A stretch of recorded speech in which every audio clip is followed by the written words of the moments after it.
To explain you why my service is different than everyone else. So I'm going to show you closely so that way you understand.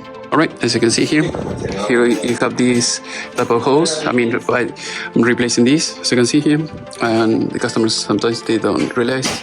They may choose the cheapest guy, but they use the cheapest material with the water hose. It's all plastic instead of this one. This all metal here. It's not going to break, and all this is braided with metal, and it's not like the other ones. All right, the show is done. As you can see, everything is good and running. So as you can see here, we have no leaks or anything like that. So we have the metal braided water hose, and as you can see, much better, and it's going to last for many years.